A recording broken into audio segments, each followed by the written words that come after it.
অভিজ্ঞতাই হবে বাস্তব। হ্যাঁ, জান্নাতবাসীরা পাখির মতো উড়বে। তারা বাগান, পাহাড় ও প্রাসাদ ভ্রমণ করবে, যা কোনো চোখ আগে দেখেনি। তারা বন্ধুদের সাথে মিলিত হবে, খাবে দাবে, গভীর আলাপচারিতা উপভোগ করবে, যা দুনিয়ার আনন্দদায়ক আলাপের চেয়েও উত্তম হবে।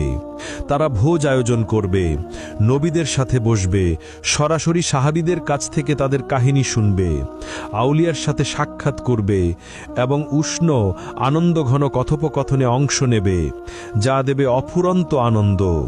আর দুনিয়ার সবচেয়ে বড় সমস্যা একাকিত্ব চিরতরে শেষ হয়ে যাবে।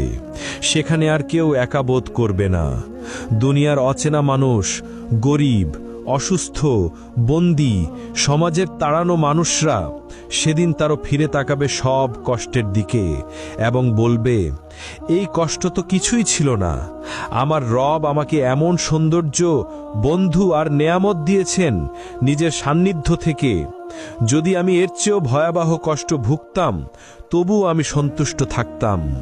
জান্নাতবাসীরা জান্নাতে কি খাবে এবং কি পান করবে? যখন মানুষরা প্রথম জান্নাতে প্রবেশ করবে, তখন তাদের প্রথম খাবার হবে এক তিমির কলিজা। হাদিসের ভাষ্যমতে এটি সেই তিমির কলিজা যেই তিমি দুনিয়াতে হযরত ইউনুস আলাইহিস সালামকে গিলে নিয়েছিল। আসলে জান্নাতে কোনো খাবারের প্রয়োজন হবে না। সেখানে খাওয়া দাওয়া হবে কেবল আনন্দের জন্য। বিশেষ করে পাখির মাংস এবং ফলমূলের মধ্যে ডালিম, আঙুর, চেরি, কলা এবং খেজুর থাকবে। আর পানীয় হিসেবে থাকবে সোনার পেয়ালায় দুধ, মধু, বিশুদ্ধ পানি, কাফুর ও তাসনিম। জান্নাতবাসীরা এই নিয়ামতগুলো চিরকাল ভোগ করবে।